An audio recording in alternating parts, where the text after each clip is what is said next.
This is Will Tchakirides interviewing Stephen Bess for the HBCU Radio Preservation Project. It is 9:40 a.m. on May 13th, 2024. This interview is being recorded at WHCJ Radio Station at Savannah State University in Savannah, Georgia. And Stephen is joining me today from Gaithersburg, Maryland. All right, Stephen, first, I want you to state your full name for the project, and I want you to tell me what your role was at WHCJ. Okay. Hello. My name is Stephen Bess, and my role at WHCJ, starting back in 1990, I was what they called at the time a radio programmer, a DJ. And also, after a while, I was sort of doing the role as the music director at some point while I was there. That's great. I look forward to learning more about that experience. But I want to take it all the way back to the beginning of your life. Tell me when you were born and where, and tell me a little bit about the people who raised you. Okay. Sure. I was born in 1967 in Washington, D.C. at Freedman's Hospital. Freedman's Hospital was the hospital for the African American population in Washington, D.C. up until about 1971, and is located on Howard University's campus. It's now the Howard School of Communication, I believe. My mother, she's a native of Washington, D.C., now deceased, Alice Bruce. And my father is Reverend Dr. Thomas L. Bess of Atlanta, Georgia. He's recently retired from the AME Church. But back then he was working in Georgetown at a firm where most of the population, or I should say most of the people who work in the firm, it was owned by people who were Greek. So the story goes, when I was born, my father tried to give me a Greek name. And I don't know if it was the Greek version of Stephen or anything like that. But my mother pretty much, she protested. So that's how I got the name Stephen. So, but unfortunately, they divorced in 1971. And that's when we moved. At first, we were living in Hydesville, Maryland. But after that, we moved to my grandmother's in Northeast Washington over by RFK Stadium. And where were your mother's parents from? Where was her family from? My family on my mother's side goes back, they've been in Washington since about the 1860s. So they're longtime Washingtonians. They were, my great-grandfather, he worked as a stevedore at the U.S. Navy Yard. They were house servants. One of my ancestors had a horse and buggy where he sold fruit in Southwest Washington, which is present day right over by Nats Park. So they've been in Washington a long time. Before that, they were coming out of mostly Prince George's County, Southern Maryland, and parts of Virginia. So, yeah, thank you. You said your father's family is from my father's side. Atlanta? Oh, actually, they're from North Carolina, from Eastern North Carolina, which is close to, I guess the biggest town is Greenville, where East Carolina University. It's about 30 miles south of Greenville, North Carolina, and they've been there for centuries in the same county. So I have very deep roots in Eastern North Carolina. Wow. What kinds of stories would your parents tell about their childhood and the places they grew up? Does anything stick out from their memories of childhood in those places? Well, my mother, of course, my parents grew up, of course, in the Motown era. So, and they had very different sort of experiences in that. My mother grew up in an urban environment, went to Eastern High School in Washington, D.C. And, in Washington, there was there was segregation, but it wasn't to the degree it was in North Carolina, or even once you go past a certain part of Virginia. In other words, they didn't have to get to the back of the bus and that sort of thing. But they could not at the time sort of shop in uh, some of the department stores necessarily. But back then, Washington was a little bit more diverse in terms of the population. You had more white working class families that lived in Washington at the time. And it was a pretty, the environment, it was becoming a bit polarized at that time. But my father's experience, of course, was, uh, straight up Jim Crow South in North Carolina. Uh, and I'm pretty sure that extended well into the 80s. I actually started going to high school. I was sent there from Washington to attend high school there in the 1980s. So that's where I actually graduated high school. And what I first noticed when I got down there is the divide. That was in the early 80s. Um, and it was still pretty much in place. It was sort of this unspoken sort of barriers that were taking place in that small North Carolina town. And yeah, so they had two very different upbringings, but most of the people from North Carolina, when they got old enough, they left and they went north to Washington, New York, and places. So before you moved down to Carolina for high school, you were kind of living with your mother and grandmother near RFK Stadium. Is that Well, we eventually moved to high school? my mother eventually actually moved to Southeast Washington. So that's where I mostly grew up. When I was in the second grade, we moved to Southeast Washington in a housing project that was built by Abe Poland, who was at the time the owner of the Washington basketball franchise and so forth, the Bullets at the time. And it And was a memorial housing project dedicated to his daughter who had passed away, named Linda. So it was Linda Poland Housing Projects. okay, great. I was going to ask what the name was. I know Mhm. about Berry Farms housing project in Yeah, Acacia now Southeast. Anacostia. Now, historically, my mother's side of the family, they're from that area. They were from a part of Washington called Stanton Town, which is very much near Berry Farms and that area. And there was another area called Uniontown, uh, which is also closer to present day Martin Luther King Avenue in Southeast, over by St. Elizabeth's Hospital. Yeah, And now, yeah. I'd love it if you'd just describe what it felt like growing up there in Southeast DC, and just what did it feel like? What did you see if I were to be dropped into that community? What would I notice as a spectator in Southeast Washington at that time? Back then in the 70s, it was, well, of course, the entire sort of community surrounding Linda Poland. There were other housing projects and everything. And at that time, Washington was some 80% African American at the time. So one thing that I didn't know was the was the world outside of that area. Like at the time, I didn't know the population demographic of the United States, because my whole world was that.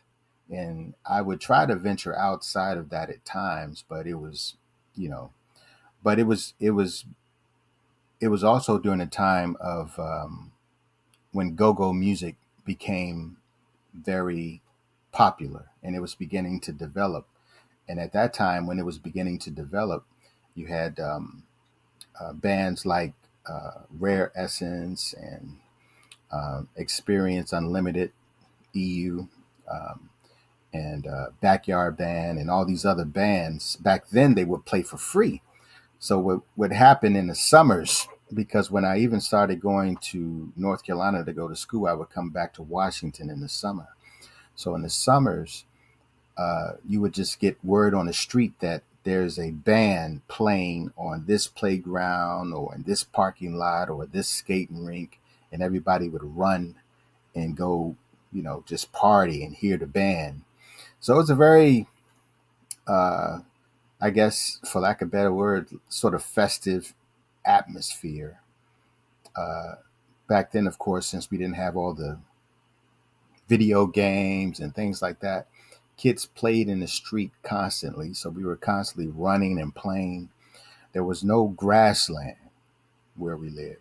So it was difficult to, play like football or anything like that because there were no soft places to land. It was only concrete and asphalt. Um, and we didn't have basketball court. The basketball court had been ripped down. So we would actually, they had these big metal garbage cans. We would take the garbage cans because they were pretty big, and we put them on the sidewalk. We would put newspaper on the inside, and we would actually play basketball using the garbage cans. And when I think about today, I'm I get almost sick just thinking about it. But as kids, I guess we don't care. It's like, well, there's no way I would play with balls that come out of the trash can. But we tried to put a little newspaper there to try to, keep the filth off of it. But we just did what we could. There wasn't, back then in Southeast Washington, there was no, you didn't have the murdering that was taking place. There was no cocaine or anything that flooded the streets or anything back then. The only thing you kind of heard about in terms of drugs would be, you know, marijuana or something like that. But it wasn't the way that it is now. And in terms of getting hurt as a youth, the only thing that you had to worry about back then was getting jumped, because back then in Washington, they had neighborhood crews. I guess they still do to a certain degree. But we were, of course, the LP crew from Linda Poland.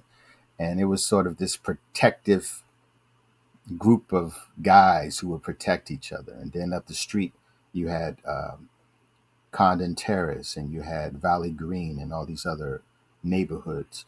And we would just protect each other from each other. But the only thing, again, you had to worry about is just getting beat up. Nobody had to worry about getting shot and killed. But of course, when the drugs came in the late 80s, by then I had joined the Navy. So I was out of the neighborhood. Um, and that's when, things became much worse. That's interesting. Since you brought up crime and safety in Southeast, I'm curious, it sounds like you're defining safety as the community, the friends that you had, and recreational outlets, opportunities. How do you think about safety? And I'm also wondering, before that, the crack era, as it's referred to often, right? What was the relationship like with police and authorities within Southeast DC? Well, among the kids, they had this program that would come to our schools called Officer Friendly. And Officer Friendly would come to the school and sort of do these sort of demonstrations, show us how to be safe. They had this whole thing because I guess there was heroin was a problem, of course, up the street in Baltimore. And I guess there was some in Washington as well. So they would try to show us these films of drug addiction. And it was very graphic, too graphic, I thought, for children when I think back on it. But we would have to watch these films, and they would show people using drugs, and they would show them overdosing and what happens to them when they overdose. Very graphic. And I remember I wouldn't watch it. I would turn my head. and and it was so bad. If I can relate this to music as well, on one of the scenes when the man was overdosing, they played a Bill Withers song. Um, uh, Lean on Me. They played Lean on Me. And when they played Lean on Me and they showed this guy overdosing, for a long time I could not listen to Lean on Me because I would always think of that person overdose. Now, of course, I never used any drugs or anything, so I guess it worked. But but it was just so graphic. And I remember being punished because I wouldn't look at it, and I think there was another kid who wouldn't look at it. We got kind of punished in terms of we had to go sit somewhere and probably didn't get a snack or something. I don't know. But the police in that community in Washington, the thing about living where we live, we were right across the street from Prince George's County. And the reputation was that um, Prince George's County police officers were not nice. In fact, they were racist and they would hurt you. That was the reputation.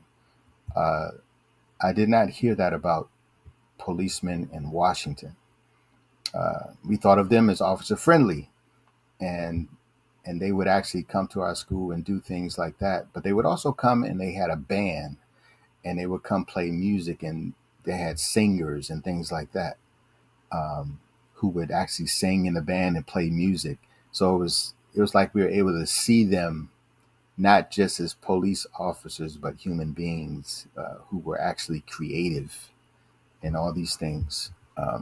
And So this was in the 70s. this was in the the mid to late 70s. Yes. Interesting. It's almost like a prototype for the DARE program or something like that for the officer friendly program. Yes. So what kind of music is on in your home as you're growing up? I know go-go is playing at the block parties and in the streets, but what are your folks listening to, and what are you getting into at that time in your childhood and as you're entering into your high school years? It was. My mother played a lot of music. She liked to clean up. When she cleaned up, she liked to play music. So we had a lot of music playing. Mostly, she loved Roberta Flack. So I would hear a lot of Roberta Flack and a lot of Donny Hathaway. Um, I used to hear songs like Elton John, Benny and the Jets. That was a very popular tune at one time. I remember my mother went out and got the record.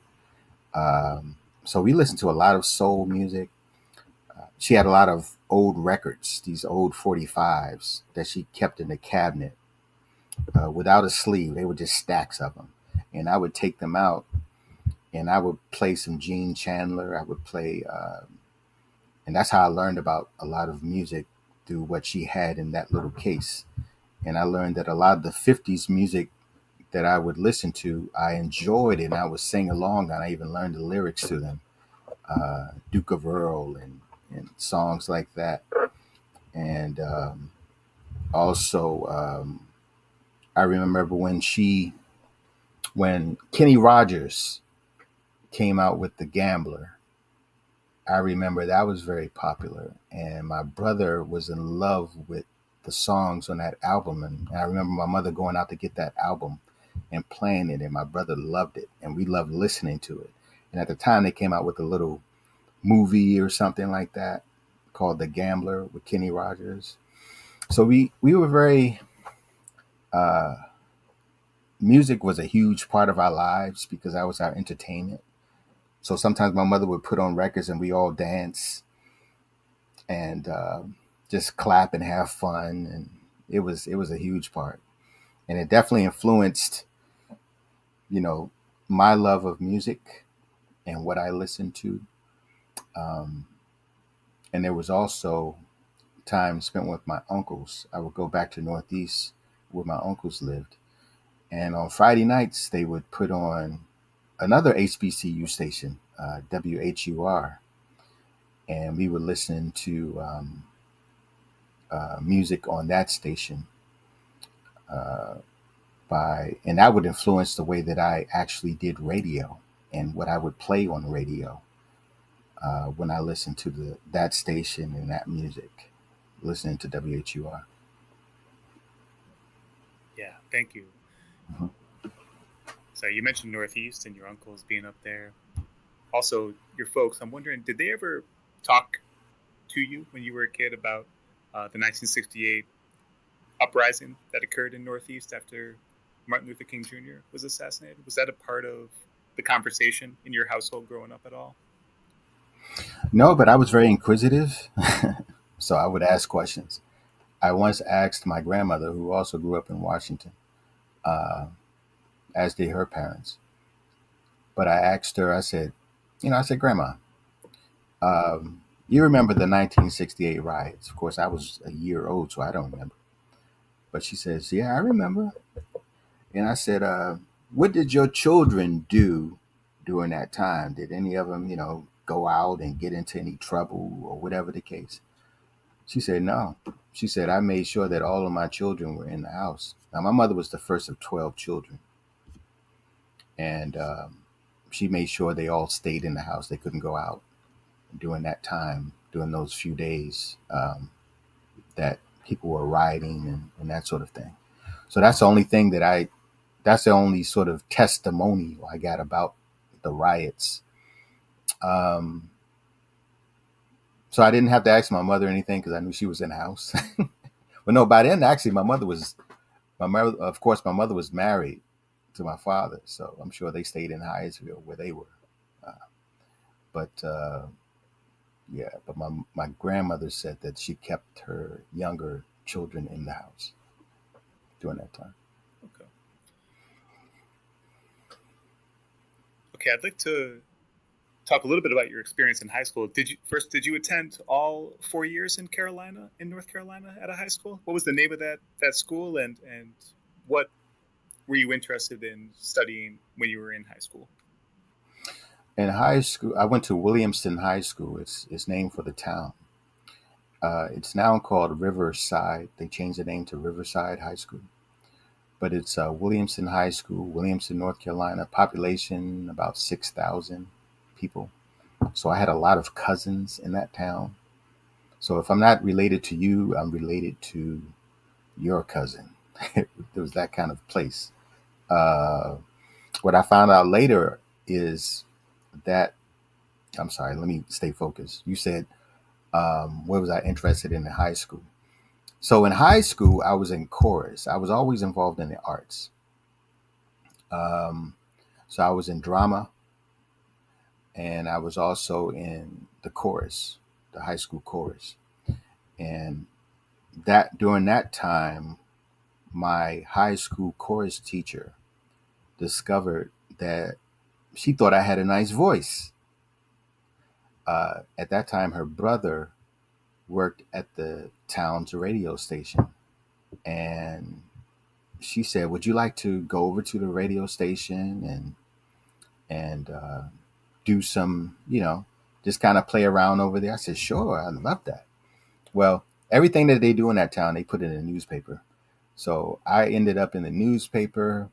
I'm with her brother at the radio station, and I have on my headphones, and that was my introduction to radio. And my high school teacher always sort of encouraged me that you should get into radio. You have a great voice. And she started using me for when we did chorus productions. I would introduce the chorus, and she started sort of prepping me for that type of life. So that was the first time someone told me that I could do something like that and I would be good at it. And I became interested. I liked it.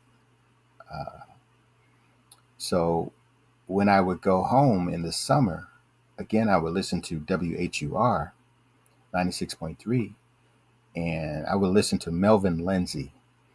Now, Melvin Lindsay, of course, was the most popular DJ at that station, and he's actually credited for inventing what we know today as the Quiet Storm at Howard University. So I would listen to, Melvin. and I would imitate the way that he sort of his the way he would say things and the way that he would sort of present the music and everything and the type of music that he would play. He played what they called adult contemporary music back then. So it was kind of jazz, contemporary jazz, but soul and that sort of thing. So I kind of imitated the way he sounded, the way that he presented the music, and I kind of took that with me. Um, so that was mostly my interest in high school. So I did do some stuff with the chorus, and I actually did some acting with the drama club, and we traveled to Muncie, Indiana, Ball State University, and did a play. So I enjoyed the arts pretty much. That was my love. And you would travel back to DC for the summers and then return to Carolina. Yes, for those 4 years. Yes. And I actually started down there in junior high school though, actually. I was in North Carolina for a total of 6 years. So for those 6 years I would go back and forth. Okay. Mhm. And you mentioned the differences in terms of, I guess, race relations and what it was like in Carolina versus DC in terms of how Jim Crow operated differently in both locations. What other kinds of differences did you think about and see when you were down there between more rural area and a large city like DC? Well, it kind of reminds me of that song by War called "City Country City," because that was probably who I was. I was a little bit of country, I was a little bit of city, and a mixture of that. So being in Carolina, of course, everyone speaks. Everyone says hello when you come into contact. When you interact with adults, you say yes, sir, and yes, ma'am, even to this day. Um, so that those formalities in terms of social interaction uh, did not exist in Washington. So uh, so when I got so used to doing it in North Carolina, and then I would go back home, and I would be in the habit of saying yes, sir, and yes, ma'am. And if I made eye contact on the street, I would say hello, and the people would stop, and it's like, "Do I know you?" And I said, "No." I said, "You looked at me," so I just say hi, and they would curse me out, and say, just drive off or walk off cursing me. Or if I see an old elderly person on the porch, I would look up and I would wave. That's what they did in North Carolina. And that old person would not respond. They would just look at me. Because up in Washington, of course, if someone's doing that, they probably want something from you, or they're trying to set you up for whatever they're going to do to you. So in Washington, there was this big sort of guard up because people are trying to protect themselves and they don't want to be victimized. While in North Carolina, it was part of the culture. It came very natural. So I began to um, have more of a love for the South than I did anywhere above Virginia. Uh, so that's why I never tried to move any further north than I was uh, because I like the South and I love the South and I love how the people interact. There's a lot of things I don't like about you know the the southernmost part of the United States, but I think the social interaction probably would cause me to, especially when I get older, maybe even move back that way. Um, mm. Yeah, I know that you develop a deep fondness and get into literature and poetry, but at this time of your life, when you're young and before you join the military, are you reading anything that is shaping your perceptions of the South and Black life and culture and history? Back then, um, only what I was sort of reading in my my English teacher in North Carolina was actually my cousin, uh, At the time, I didn't know she was my cousin. I found out later, okay, that's my cousin. Her name was Linda Cherry. And she introduced us to a lot of literature. And I think it also developed in me a love for literature. Um, we would read everything from Huckleberry Finn and that sort. A lot of what they call banned books right now. We were reading a lot of that stuff back then. And of course, I was introduced to Langston Hughes and people like that. Uh, and I enjoyed it. I enjoyed the way that it sounded. It talked about familiar things to me. Having grown up in an urban environment and also a small southern environment. So a lot of things I could relate to. And that also influenced how I write in terms of poetry. I write about those things that are familiar to me, things that I remember growing up, things that are part of those communities. Because the temptation is, because one has become more educated and has a deeper vocabulary. When you write the poetry, you want to throw some of that vocabulary in there. So I had to break myself and say, no, no, no, no, I'm not going to do that. I'm going to stick with, in the tradition of Langston Hughes or Sterling Brown and people like that, sort of stick to that part of the culture that sort of shaped me into who I am. So I wrote my first book of poetry is called Blues Inspired Poetry, where I sort of capture some of that language or some of the scenes that you would see if you were in that environment. That's good advice. Yeah. Um, okay. So I want to know a little bit about what went into uh, your decision post high school to join the military. What were you thinking, and what did you want to do in that regard? Well, I went into the Navy because my brother had already joined the Navy, my older brother. And I would see him come home on leave, and he would bring his friends with him. He had a friend from New Jersey. And I noticed that he had on, different types of clothes. He seemed to have money. He seemed to be doing well. He had friends who were interested in him from different places. And I thought that was pretty cool. Now, my father by that time had moved to Georgia. He was in Macon, Georgia, and he wanted me to go to Fort Valley State University.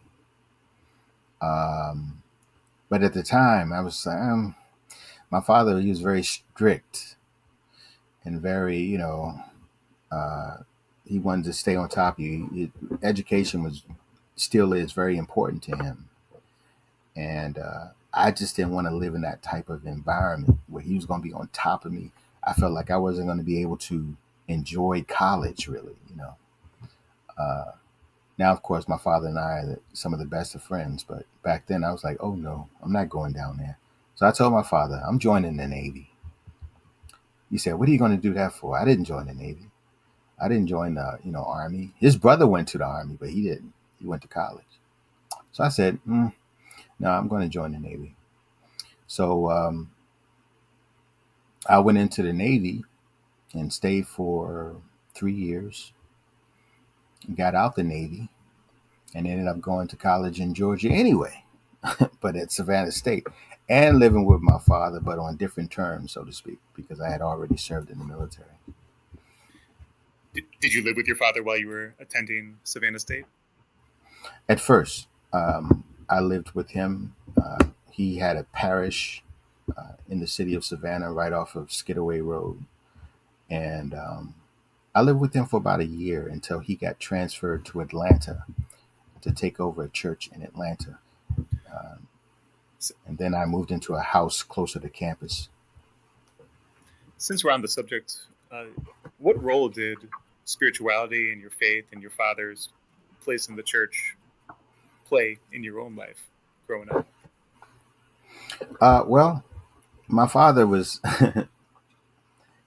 I lived with his parents in North Carolina. So spirituality played a huge role in my grandmother's life.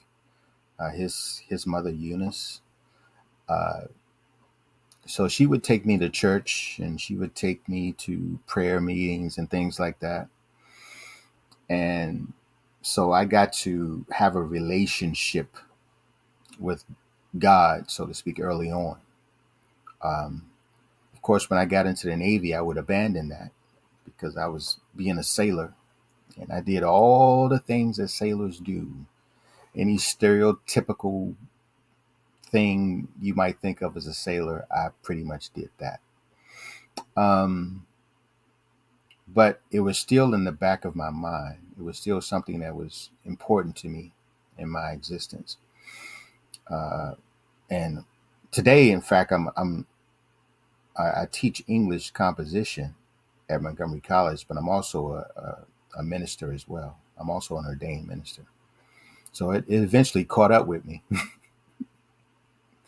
and in terms of how I live my life, and of course, it was a gradual process in terms of some of the things that I would get into as a sailor and as a college student. In terms of drinking and womanizing and all these sorts of things. Uh, just being a boy, or as the blues legend would call it, a mannish boy. But but eventually, I would put all those things aside, and uh, in the last decade or so, pretty much kind of dive into it all. But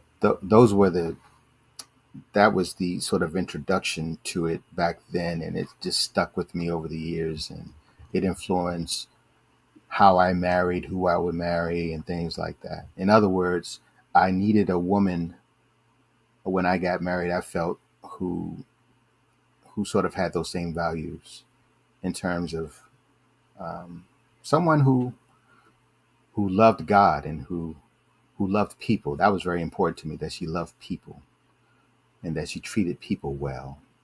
Because that for me that was the definition of Christianity. It's not judgment. It's not sending people to hell because you don't agree with their lifestyle or who they are, but just love. And that's who she is. So I've been married now for almost 19 years. I got married late. I didn't get married until I was like 38, and now I'm 56. So. And what's your wife's name? Her name is Intiwa Sato Bess. She's from South Africa. Uh, and I knew I would marry a Southern woman. I just didn't know it would be from Southern Africa. But Right.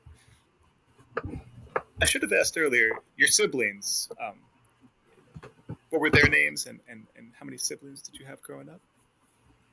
Okay, I have 3 brothers and 1 sister. My older brother is Gary, and then after him, it's who's under me is Brian, and then I have another brother, Thomas, who's named after my father. He grew up in Atlanta. He's from my father's second marriage, and he's an artist, very interesting guy.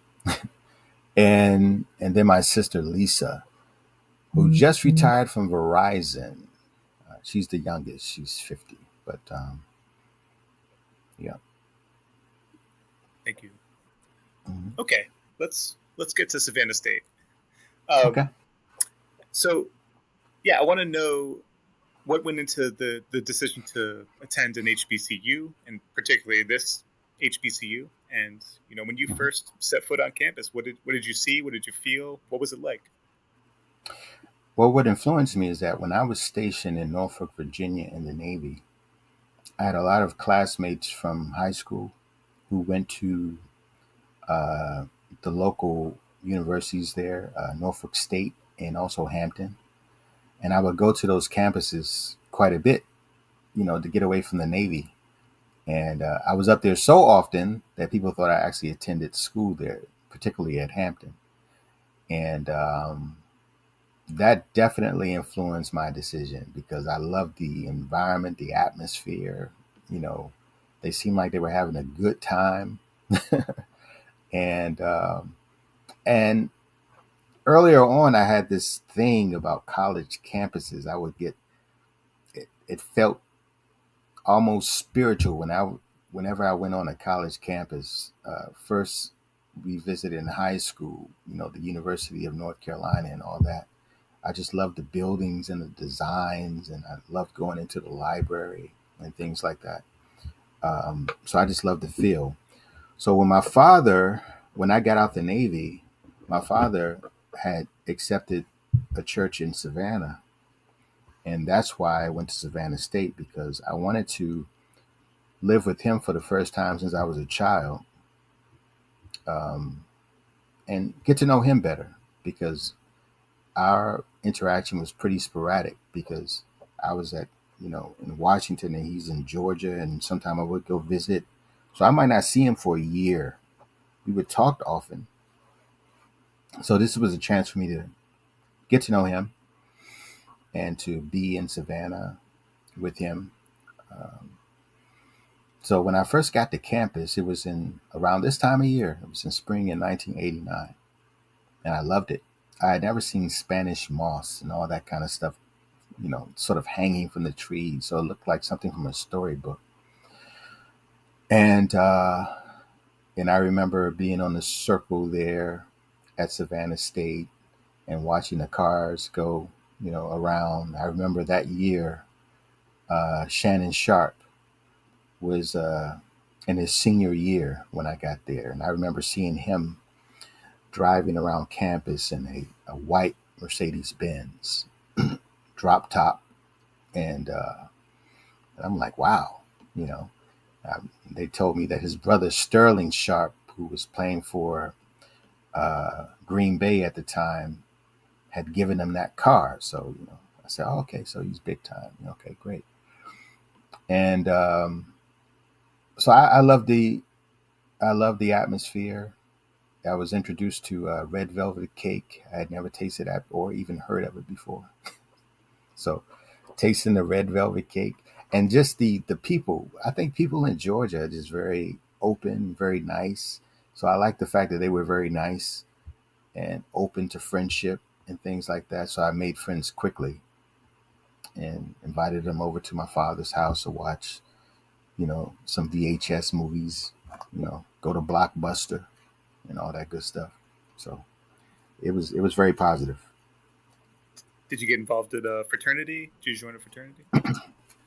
My father is Omega Psi Phi. Okay. I did not like Omega Psi Phi.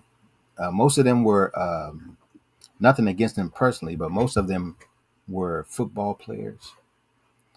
I was more attracted to Alpha um, fraternity, um, because the guys in that fraternity seemed to be more of my personality, a better fit. So my father wanted me to join Omega Psi Phi as a legacy, Uh, so not to upset him, I didn't join any fraternity. Always say that the radio station was my fraternity, because that was my thing. They have their thing. I'll just do radio. So that's how I got into radio, um, which my father actually encouraged. He thought, to this day, he still thinks that I should have stayed in radio. Um, and he encouraged me to go see the manager at the radio station at the time was Carol Gordon. He encouraged me to go speak with her and to join the radio station. So I said, okay, I'll go and I'll talk to her. I remember going to see Carol Gordon, who I haven't seen her in a long time, but she was such a beautiful lady. That was my first impression. It's like, wow, she's pretty. I definitely work here. Um, I was respectful and everything, but I thought she was so pretty. And I said, yeah, definitely, I'll come work here. And she said, okay, yeah, we'll, you know, let you, we'll teach you a few things and, you know, let someone mentor you and teach you about how to be on the radio. And so I was like a fish in water, it was like, it came so easy to me once I learned everything. It was something that was very natural for me. and something I enjoy immensely. Can you remember the first time you heard the radio station WHCJ and what kind of music they were playing? Yeah, they were playing. When I first heard it, because my father would play it in the house and on his stereo, and it was, they would play the jazz music, and I wasn't very familiar with a lot of jazz music. The only jazz music at that time I knew was George Howard, saxophone player, and I knew Grover Washington Jr. and people like that live at the Bijou. I did know those because they were popular on HUR, because they were playing on WHUR. So I knew very little. I knew Marlena Shaw, the singer, because they would also play her. But it was actually the beginning of my education to jazz music, because I didn't know anything about jazz, or at that time contemporary jazz and all of those artists. And I liked it. I thought it was very regal, sort of classy, and I liked the way it sounded. And I fell in love with it, and I enjoyed playing it. Once I established myself, I had a show called The Afternoon Rendezvous, and I would play all of that music during that time.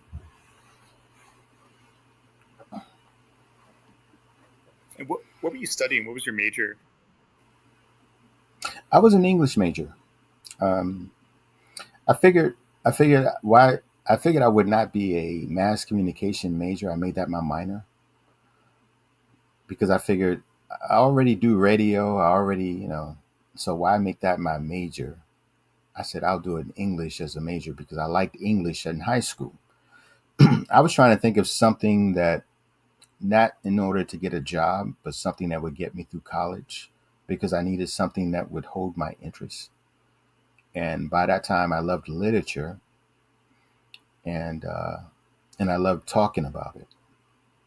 So that's why I became an English major, and still took classes with mass communications, um, and that sort of thing. But English was yeah. I should have done a double major actually, but What? So I'm thinking now, what do you see as the relationship between literature, this type of stuff you're reading, and radio and that form of communication? Is there a relationship there in terms of the types of ideas that are being played around with, the arts themselves? Was it all music at the station? Was there also, sort of public affairs or any social commentary happening? How do yeah. those worlds intersect?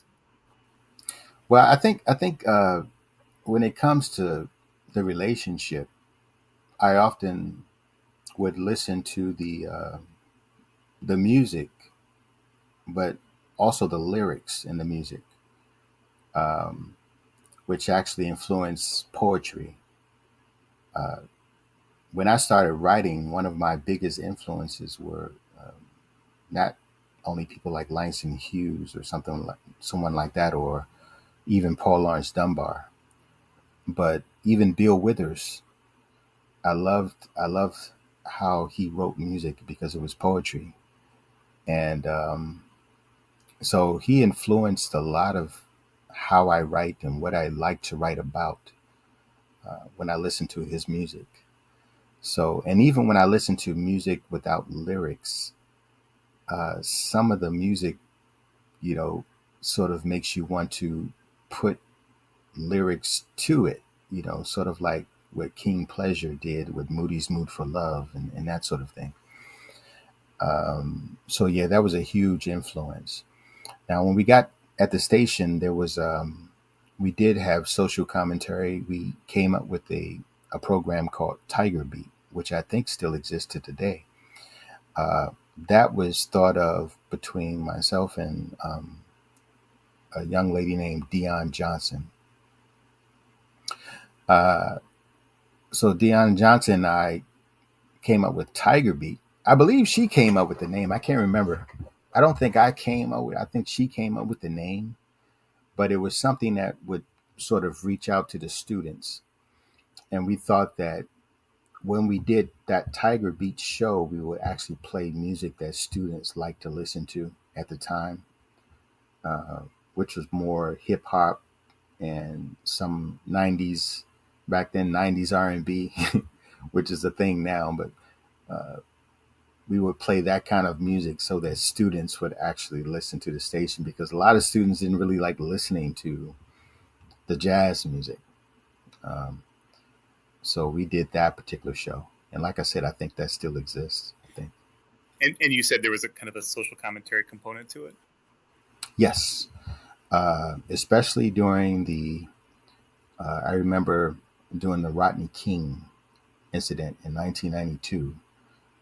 We definitely talked about that on the show, and talked about our thoughts on that particular event, because I remember the atmosphere at that time when it happened.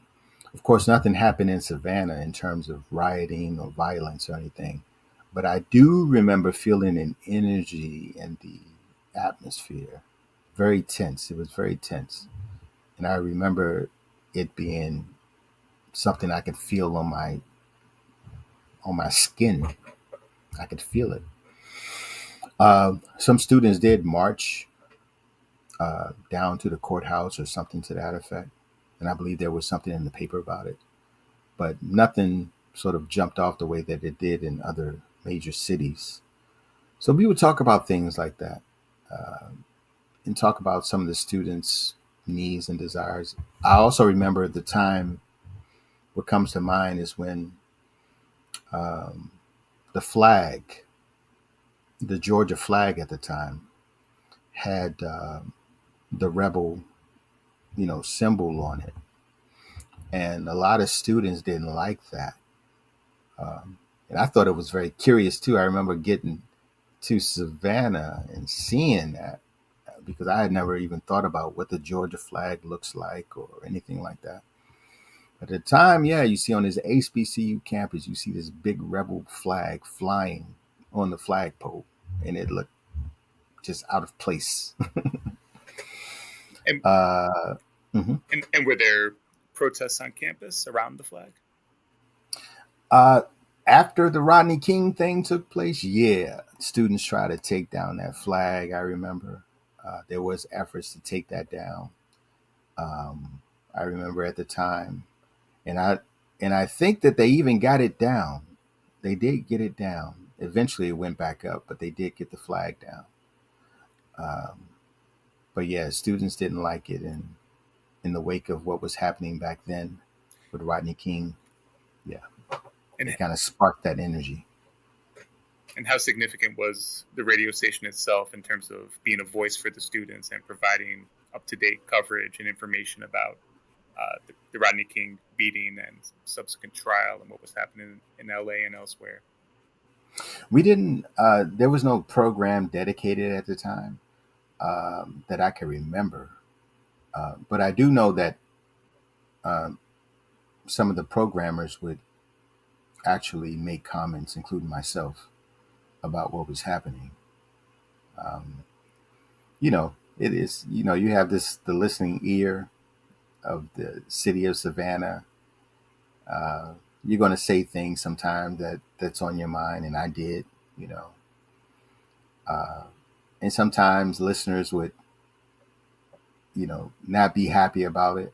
I've had times where listeners would call in and say, "Why'd you have to bring that up? I'm enjoying the music, and you're talking about this or you're talking about that." So whenever you brought up anything concerning race, sometimes people didn't want to hear it, but people said it anyway. Yeah.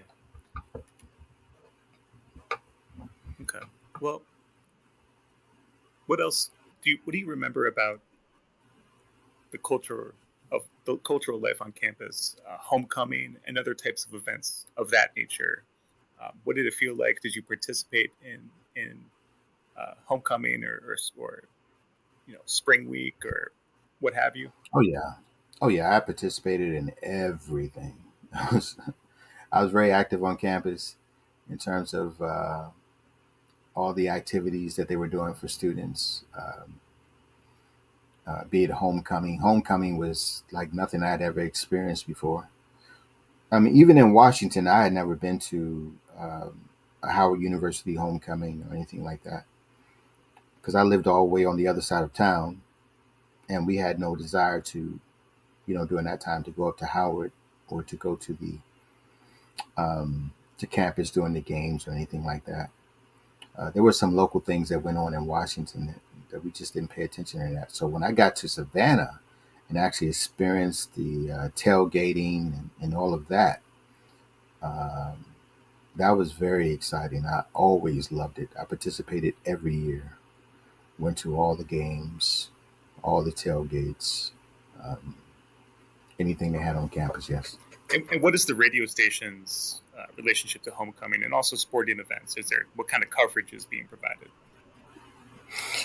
Back then, I think when it first started out, I think it was 80 when we were, when our frequency was different, and then they eventually increased it.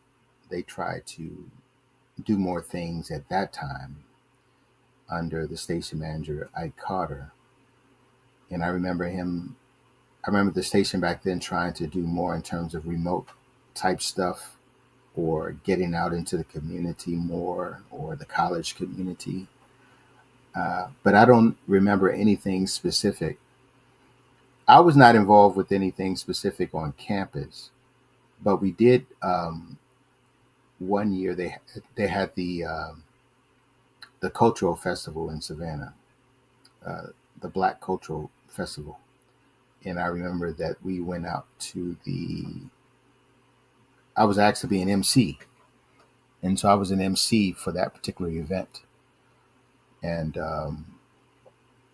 at that time I remember that was the first time I realized the impact on the community because at that event, after I spoke on stage and I was on the side, people were coming up to me and saying that they listened to the station and they've always wanted to say hello and meet me and that sort of thing. And some didn't realize I was as young as I was. They thought I was older. And because at the time I was in my mid 20s, because like I said, I was in the military. So by the time I got to Savannah State, I was 22 years old. So by then I was probably about 24. And what year was that your freshman year? That was 89, 90. Mm-hmm. And did you finish? That's when I met Margaret Walker too, that same time. Oh, cool. Hold that thought. I do want to talk about that. You mentioned, so you're kind of a local celebrity, right? You're a local radio DJ in town. People are recognizing you at the cultural festival. This gives me a good chance to ask. So what is the relationship between the radio station and the community that it serves? Were there call-in shows as well at the station, or how did also the radio station give back to the community? Well, there were call-ins. So whenever we would play music at the station, people would call in, depending on who's on the air, because they did reggae and that sort of thing, and they did gospel. So people would call in all the time and make requests. Mr. Carter, we still talk to this day. I give him a call every now and then, and we still keep in touch. But he would say, Steve, my wife likes likes your music and everything, but that's not jazz. That's not jazz. That's rock and roll. He would call it rock and roll. That's rock and roll. And I would laugh and everything. But just that relationship with the community, I didn't realize how much it was until we actually started going out into the community and doing things. And that's when I realized, as you say, this sort of this popularity. When I would go into after that time, I also started working at the local station WEAS, and I would do their night shows overnight on the weekends and things like that. And then I would go to clubs, and the DJs at the club would recognize me and give me a shout out at the club. or I might get a free drink at the time I was drinking at the time or something, you know. So yeah, it was nice. I liked it. I liked the little minor attention and things like that. And but I was able to maintain myself. Didn't get all big headed or anything like that. It was, um, it was nice in terms of that interaction with the community and how they receive the music in the station in general. So you've mentioned Carol Gordon and Ike Carter. Were you there for the transition in leadership? I was, and at the time, Ike was, of course, he was already working at the station. He already had a show at the station. You know, because Ike played that serious jazz, still does to this day, I guess. So Mhm. okay, so tell me a little bit more about Carol Gordon and her leadership style and how she may have been a mentor to you, and then tell me about Ike Carter in that same role. Okay, so with Carol Gordon, it wasn't. Um, she pretty much left. Like it wasn't too long after I got there. She was pretty much on her way out. But as far as I could tell, she ran a pretty tight ship in terms of her interaction. She was kind of a no nonsense, you know, kind of serious, but also at the same time very kind. You know, a nice person altogether. Um, but I came in soon after that. There were two people up for the job, actually. I remember a couple of people wanted to take that position, and Ike Carter applied for it, and also another radio programmer there and local singer Spencer White wanted to, who also became a mentor of mine in terms of teaching me how to do radio and things like that. Um, but they gave it to Ike, and luckily I was already friends. I had become friends with both of those men, so I had a pretty good relationship with both Spencer and Ike. Ike was more like a father figure. Uh, his style was, um, you know, he's going to tell you straight what you need to do. He's the type of person I remember uh, when a lady comes to this. I remember a visitor came to the station and he wanted to introduce me to her. And I was sitting down. And when they walked into the room, he said, "Stand up. This is the lady. You stand up when a lady walks into a room." And you know, so he would kind of check me about different areas of how to conduct myself socially, and I would listen to him. I received it well. You know, I respected him to this day, and so he played a role, and he would give me a little bit more responsibility here and there when it came to the music that we would receive, and I would listen to it, and I would, you know, say this sounds good. This would, you know, I think pretty much he controlled that, but he let me sort of dabble in it a bit, and gave me that sort of title before I left, before I graduated.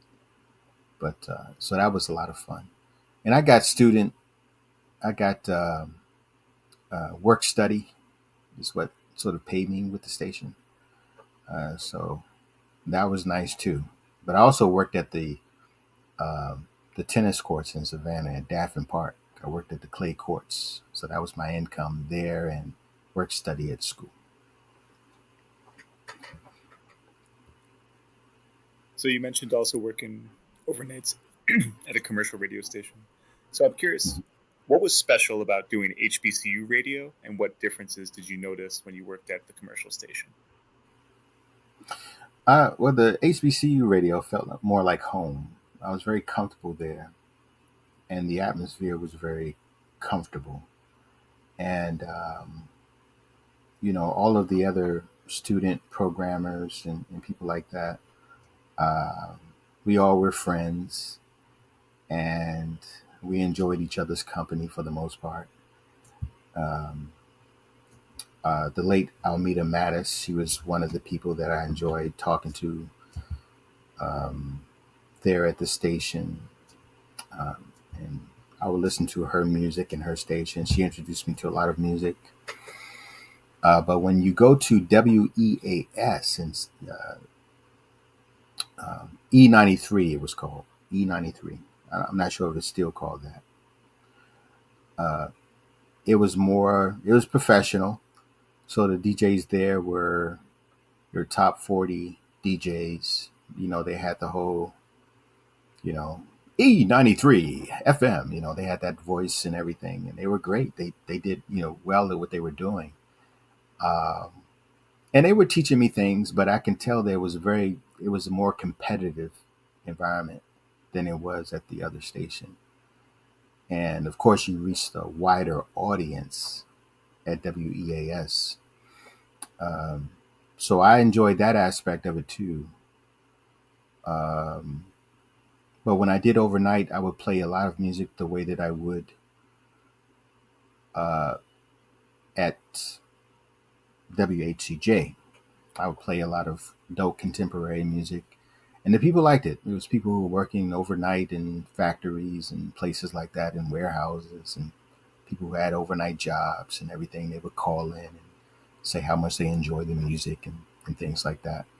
But when I worked during the daytime at there, of course, you had to follow the top 40. There were particular songs you had to play on a schedule and things like that.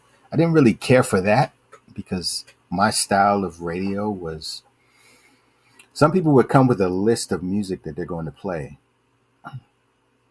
I didn't do that.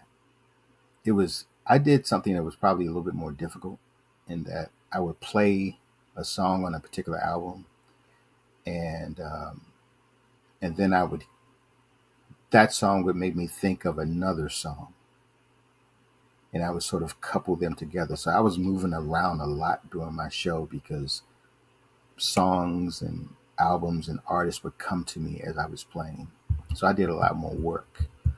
So having that schedule of having to play I Love Your Smile by Shanice every 40 minutes or whatever the case got on my nerves a little bit. But it was a great experience nonetheless.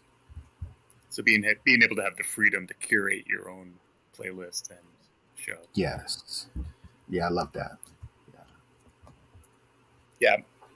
I'm going to double down on this and just ask, what does HBCU radio mean to you, and how do you define Black radio? Well, it's funny you say that because I have this article that I've been saving since 1992. And this is me in the sweatshirt here on the radio. And the title of the piece is Giving Blacks a Voice. But it was from March of 1992. And it was ran by the Savannah Morning News. So it was, and it talked about the Black media trying to interact with the community. And that's when we were doing the Tiger Beat and the different they had other programs as well that sort of talked about community thought and things like that. Things I didn't really listen to because once I got out the radio station, I was being 22 and 23 years old, doing my thing. But I did realize that they had other programs that sort of talked about things that were happening in the community. So that meant a lot to me, and it's a great starting point in terms of if someone wanted to get into radio or production and that sort of thing. I thought it was a great training ground for that, and I thought that you can go anywhere from there, And it also taught you how to interact with people and the community. It would build up your confidence and what you're able to accomplish and do. So I loved it. I loved it a lot. In fact, it's funny, this sweatshirt that I have on in this particular picture, because it ran in the radio station, at the newspaper and everything, the sales on this sweatshirt went up. They told me thank you. I remember, because everybody liked the sweatshirt. So everybody went out and the sales went up for that particular reason. Yeah. It's cool. Yeah. I mean, you you were in radio in the early '90s. It was really like kind of a cultural renaissance for Black Americans, right? Thinking about you know Malcolm X, a film about Malcolm X, right? Oh yeah. Hip hop's golden era, coming of age, and all these different sort of cultural flourishings. Did it feel like what you all were doing at Savannah State was a part of this cultural renaissance, or did it feel like something special was happening at that time? Only when I reflect back on it, because it was, back then I was listening to Tribe Called Quest and people like that, and Public Enemy, but especially Tribe Called Quest and De La Soul, because they were like, there again, sort of identity. When you're trying to identify with hip hop and things like that, when you see individuals who sort of look like you, and they sort of dig the same things that you like, and in terms of what Q-Tip was doing, and congratulations to them for making it to the Rock and Roll Hall of Fame. But what they were doing with jazz and that sort of mixture with hip hop and things like that, I thought that was really special. And then we got a chance to meet them, when they would do concerts, homecoming concerts at the school. I had the opportunity to introduce a lot of these acts, leaders of the new school back then, um, who would become very popular at the time. You got to meet all of these people and talk with them and interact with them. So that was very special.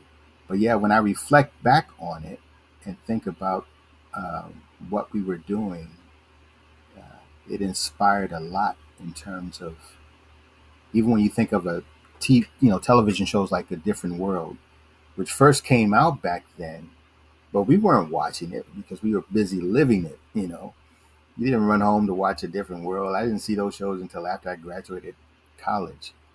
But by the time I graduated, the show began to change. They began to take on a more, um, the topics that they would discuss about South Africa, and and social issues and things like that, and apartheid and things like that. They were talking about those same things that we were sort of dealing with at the time, and the Rodney King beating and all those things.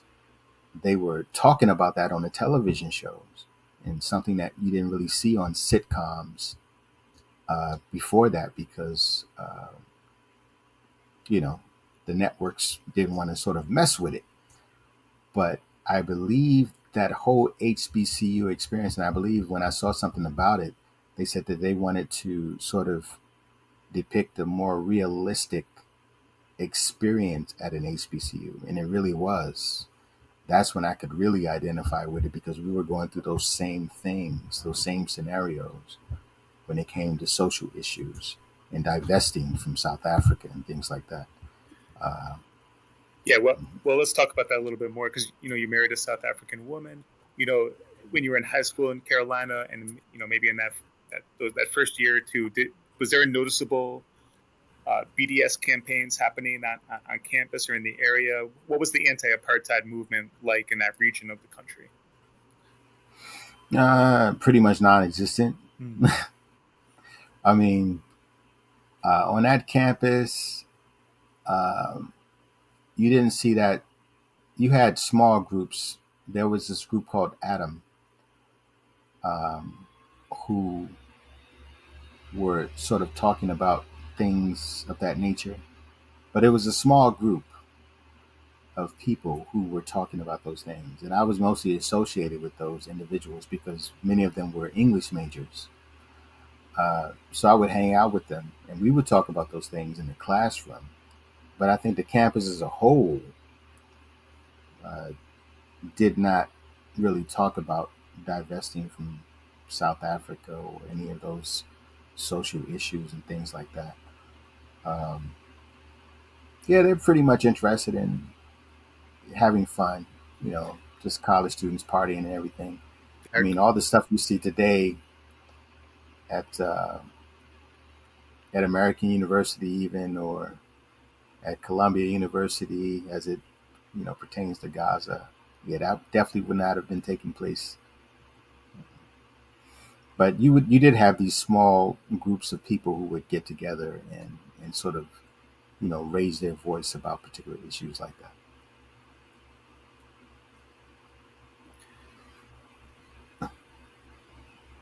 Okay. So, is there anything else you want to say in terms of the format of the programs that you were a part of at WHCJ? Were there any other uh, programs in addition to Tiger Beat or others that you were a part of? And I also want to know sort of how the formats have changed over the years, maybe during your time on campus or what you've become more aware of since you left campus. What's changed about HBCU radio and WHCJ? I think they've become more sort of like. Well, first you asked about what programs was I involved in. Well, I did the Tiger Beat and I did an afternoon rendezvous, which was pretty much every day in the afternoon.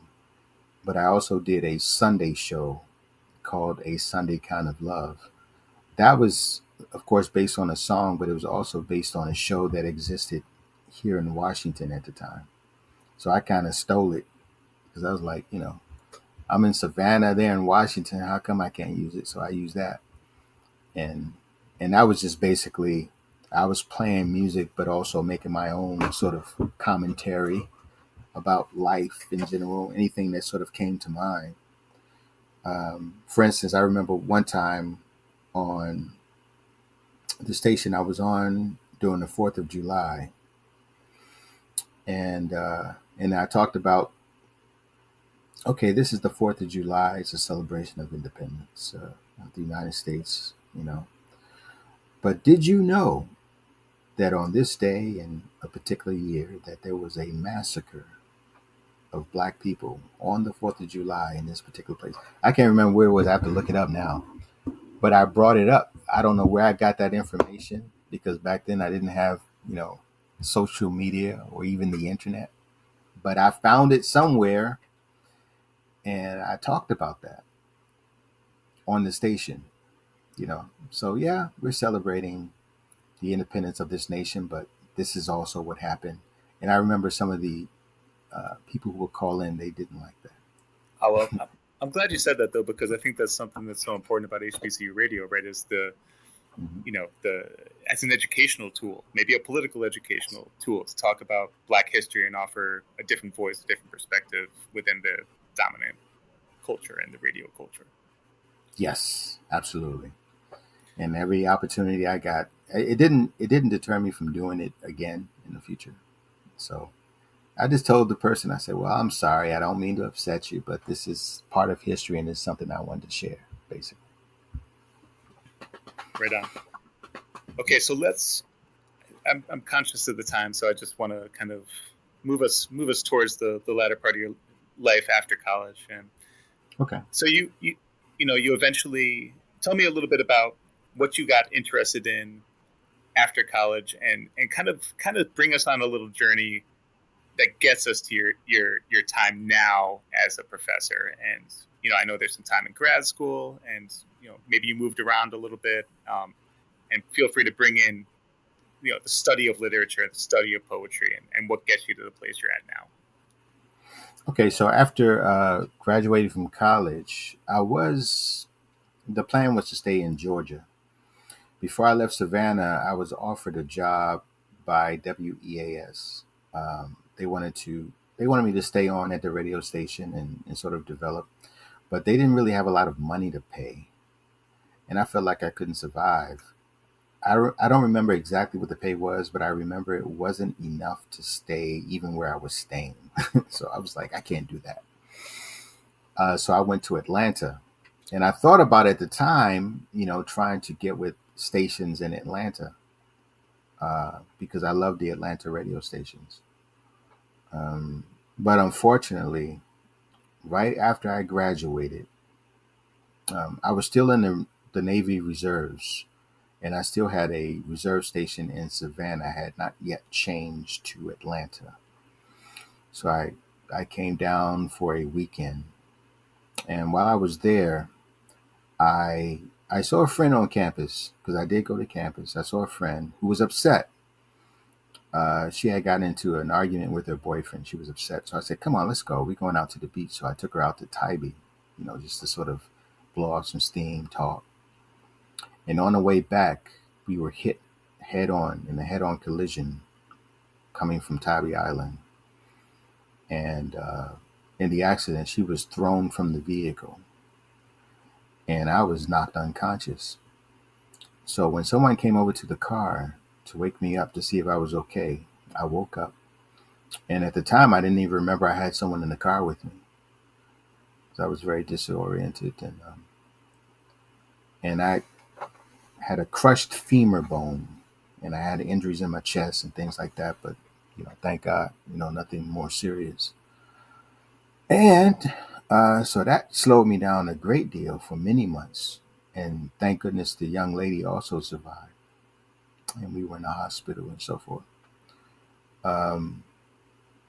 After that, change of plans. I ended up coming back to Washington. But I still had radio on my mind. So I thought about getting with, Howard University Radio or the local radio stations. And then I started working with 102.3 FM in Washington. And I started out with them just sort of doing community stuff. We would go to like the nursing home and play music for the elderly there. I went on that journey with them. We did something on a cruise on the Washington Spirit of Washington, but it kind of fell off because I soon got a job at Congressional Quarterly Publishers in Washington, right at DuPont Circle. And so I started working there, and that's when things sort of fell back in terms of radio. And at that point, I really didn't try again to get back into radio. At that time, I started thinking about teaching because I felt like I wanted to give back, to the community that I grew up in Washington. So I went into teaching in 1999. And that's also when I thought about going back to school. I felt like if I get my master's, I could make more money. I was thinking about making more money. I got a small apartment off of Minnesota Avenue in Southeast because I knew that the apartments were inexpensive. And I knew these particular apartments called Banneker Place. They used to be called DuPont Park, but they changed the Banneker Place apartments. I knew that they were nice in terms of you didn't have to deal with any, infestation or rodents or anything. I knew they were nice apartments. So I got an apartment there and got into teaching. Tried to go back to Georgia once, but that didn't work out. So I ended up coming back to Washington and continue working again at the publishing company. So I worked there a total of like 10 years, enough to get some sort of pension after I left, waiting for me when I retire. But during that time, the culture that was surrounding U Street, the U Street corridor, which I'm sure you know about, I had a relationship with that area because, as a kid, I used to go there. And I remember the atmosphere back then was mostly drug dealers, pimps, and prostitutes. I remember walking through there in the 80s. A lot of the buildings were still burnt out. And I was walking with my older brother, and I would stop and I would see these ladies on the street as a young teenager, and I would stop and talk to them. I was kind of naive, kind of growing up. I would just stop and talk to people.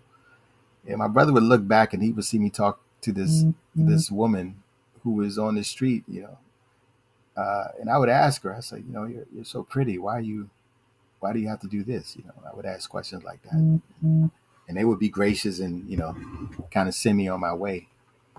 But now to see it change into this sort of cultural, you know, space in terms of poetry, busboys and poets, and these other, back then they had the Mocha Hut and places like that.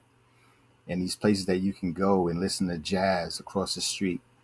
Um, I forget the name of the place, closed now, and Bar None. And they had all these other sort of spots where you can sort of get into not only literature, but jazz. So it's my kind of environment. I really loved it.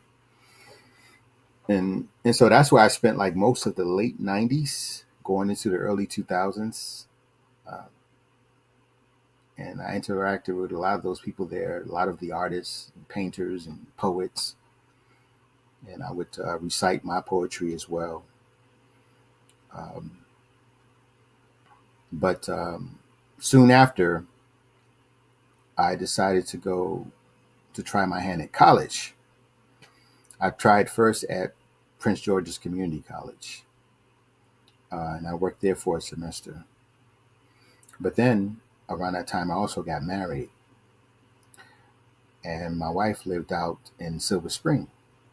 So I said, well, I need to, get something closer to home. So that's when I discovered Montgomery College, which of course has 3 campuses. And I said, well, I'll try there. So I called them, and eventually I got on there, and as a part-time person. And it took me less than 2 years to become full-time. Eventually I became full-time, and I've been working there ever since. And where'd you get your master's? Oh, I got my master's at Trinity College back then, now university. It was 2 places I was checking. I was checking at Howard. I was going to go to Howard. I was going to go to Howard for my PhD in English. It was going to be a master's PhD program. The director at the time, he was ready to put me on and everything else. Unfortunately, he died. He had an aneurysm and died like 2 weeks after I met with him. So when I went back up there to check on, my status, I see this big placard up, to saying, in memory of. So that's when I found out that he was no longer there. And then, so all the bets were off. So then I ended up going to Trinity. And was that in literature? That was in secondary education in English, with a concentration in English. Yes. And just how would you define your teaching style at Montgomery?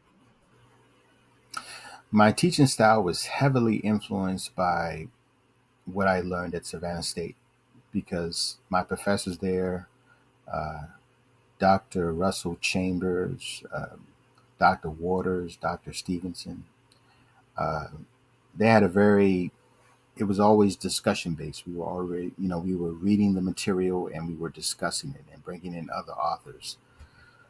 And that's pretty much how I teach, very discussion based.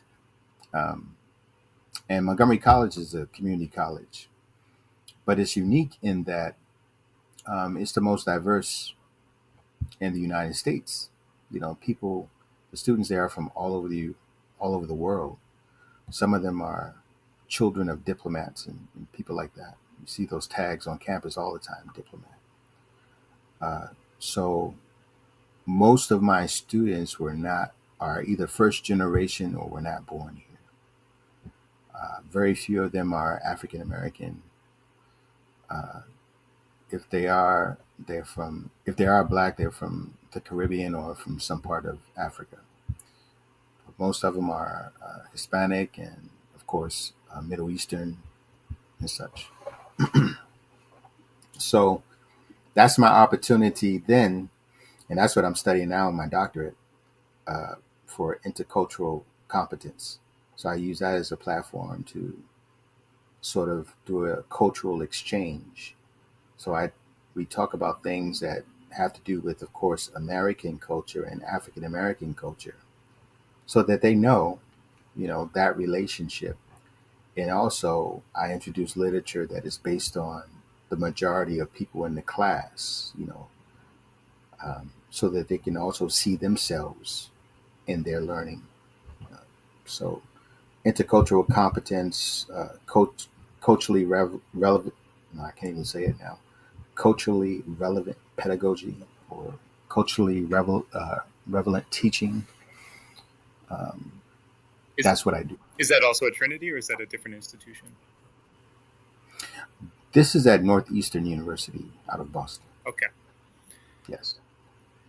And I told you to hold the thought about Margaret Walker, but if you can briefly, this project is actually archived at the Margaret Walker Center at Jackson State University. And when we were speaking before, you mentioned, oh, actually, you met Margaret Walker. So please share that story if you don't mind. Sure. When I got to Savannah State in late April of 1989, I remember first coming on the campus in May. Um, it was almost the beginning of the, I guess, summer session, but they had a speaker on campus, and they said that Margaret Walker, you know, famous author and so forth, is going to be on campus. At that time, I had never even heard of Margaret Walker. Um, but I said, oh, that sounds interesting because I love literature, so this should be interesting.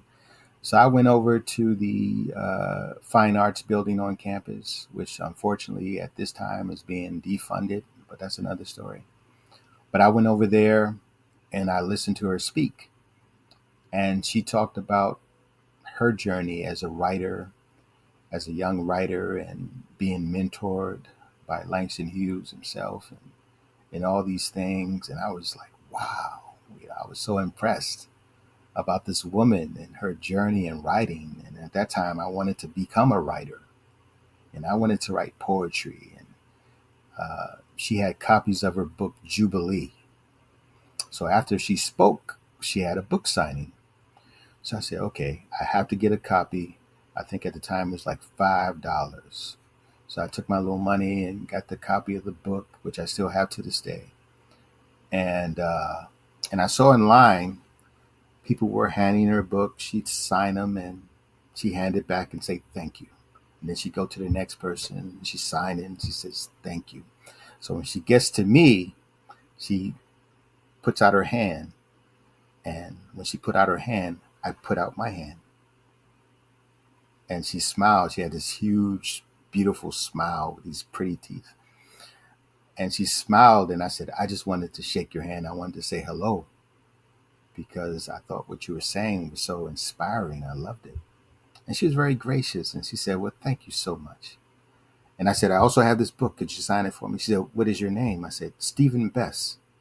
I wanted to say my whole name. I wanted her to know me, you know. And so I gave her my book and she signed it. Stephen Bess, I think it was May 25th, 1989. And under that, she wrote Savannah. And I think she passed away probably about less than 10 years later or something to that nature. But I always remember that time I met Margaret Walker. And I would, of course, in my journey as an English major, I would begin to learn about her in, my English classes. And I always just was so grateful that I was able to actually meet someone of that stature and have that memory about her. So for you all to contact me and for this to be archived there, that whole full circle, and I don't think that's, I think that's on another spiritual level right there. I like that. Awesome. That's really Mm-hmm. cool. Yeah. Just a couple to finish up here. So we also want to know, and you're kind of getting at it, how do you feel about the HBCU Radio Preservation Project, and why do you think this effort is important?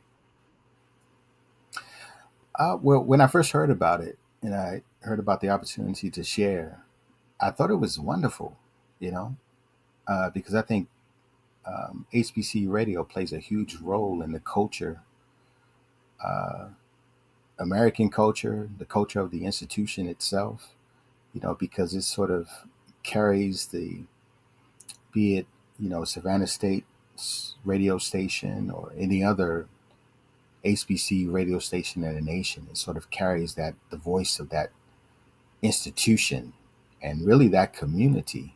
When I think about WHCJ, I think about, of course, Thunderbolt and Savannah and just that whole culture um, of the Low Country and the Coastal Empire, and all those things I learned about in Gullah, and all those things that are being shared within that community. Things that you won't get at commercial radio stations. They're not going to talk about those things.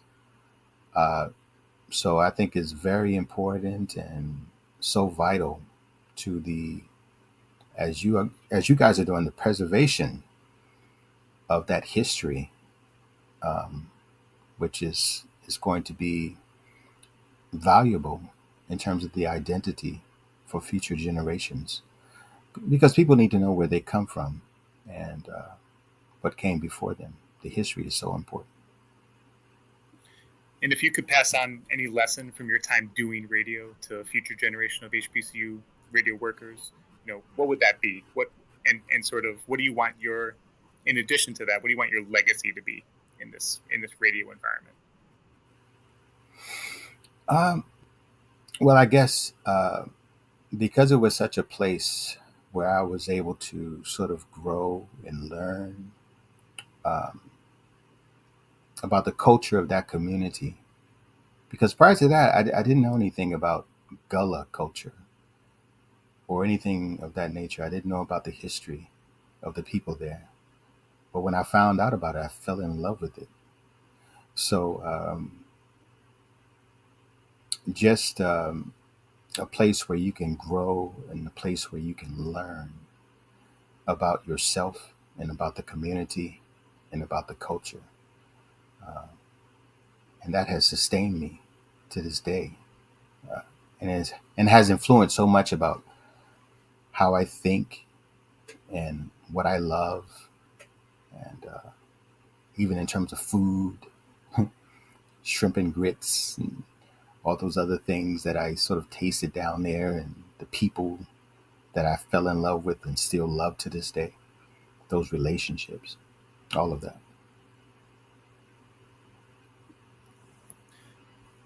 And is there anything about your life? Obviously, we can't get to everything, especially in your post collegiate career, but anything you want to add that we haven't discussed, or maybe people you haven't mentioned um, in this interview before we close? Well, first of all, I really appreciate what uh, the baton that was passed on to Grace Curry, because from what I can see from here in Washington, she's doing a great job in the spirit of Ike. And so I thought it was great when she took over. Um, but one of the things that I was able to share there, something that I did mention, was we had Black History moments that we would record and play during the month of February. And I have a connection on my North Carolina side. I have a connection with Paul Robeson, and so I did a short history on Paul Robeson. I would talk about him. He was my grandmother's cousin. Paul Robeson's father and my great great grandfather Ezekiel, they both escaped the plantation in eastern North Carolina together and joined the Civil War effort. So that's my connection with Paul Robeson, and I would share that during the Black History Month, because a lot of people don't know about Paul Robeson. A lot of young people don't know about him because he's not really celebrated in the wider culture.